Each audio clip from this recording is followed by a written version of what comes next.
I started to do that and some of the other things that he taught me. And 4 days before we left, it taught me the power of my mind and how if I understood the mechanics of it and how it all worked, I could create what I wanted in my life. These amazing tools have been around for millenniums. Monks have been using it for thousands of years. You're not the mind, rather you're pure awareness moving through different areas of the mind. If you understand the mind, right, it works on pattern, right? Because right now my mind is shaped like this. And if I want to go to the next version of me, I need to break this, right, that mold, and then heat it up and then remold it again. And that process of breaking in order to reshape it is where I go, this is really difficult, this is painful, I don't really want to do this. And then it needs to reshape again. And then you get comfortable, the mind gets comfortable with being in its new shape, version 2.2. And then to get to 2.3, you need to break that shape again. And that's when you go like, oh, this is difficult, this is crappy. I think I should stop. And then it needs to remold again. And that's the part of growing, right? And you just realize after a while that every time you move yourself to the next best version of you, you're going to go through that process of everything in your body readjusting. The patterns in your mind need to break and adjust. Your nervous system in the body is comfortable now with how life is currently. But if you want to go to the next version of you, it needs to adjust everything. Your muscles, your body, your nervous system needs to adjust to the next version of this. So he taught me how the mind works. He taught me about the power of affirmation, which we talked about on the previous episode, and how by using affirmation I could create in my mind and shape my mind to attract the things I wanted into my life. But you have to understand, and then you have to have the desire, and that's how he trained me.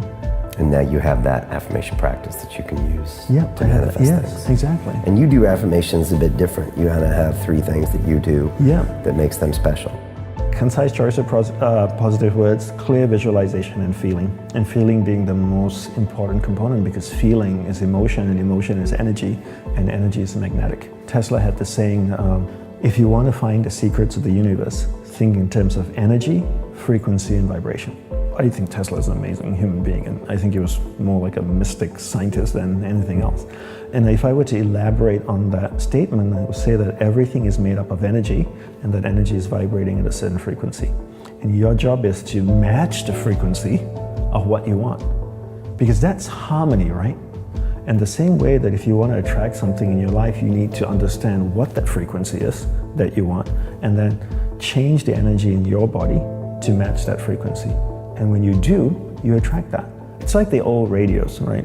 You tune it, the station is 74.5 FM, and if you get to 74.4 FM, you get static and music. 74.6, static and music.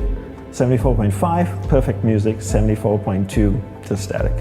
And so your goal is to tune your energy to match the frequency of what you want. And then that's when that attraction comes.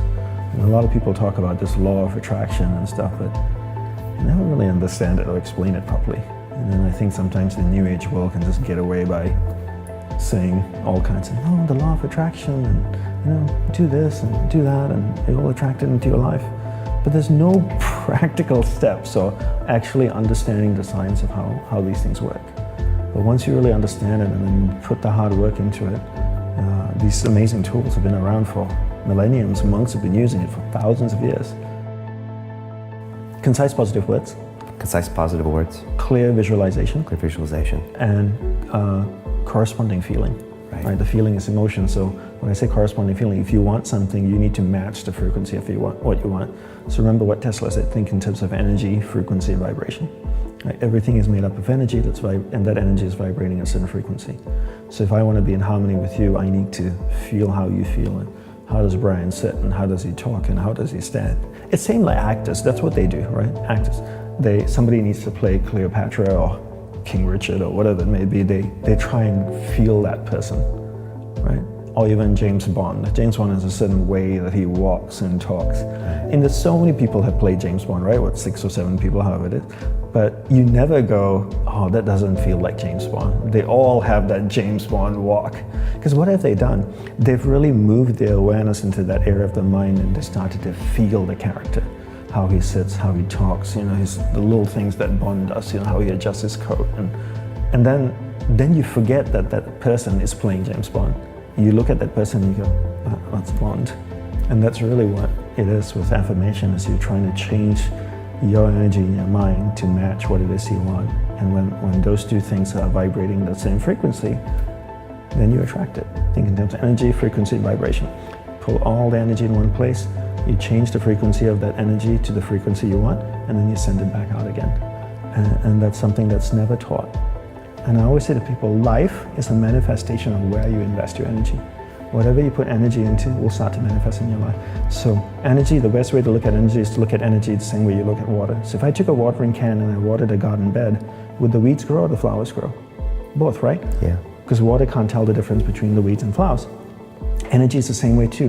Whatever I put energy into will grow. If I put energy into something negative, it will grow. If I put energy into something positive, it will grow. Energy has no ability to discriminate between positive and negative. Whatever I put energy into will grow. So your life is a manifestation of where you put your energy into, where you invest your energy.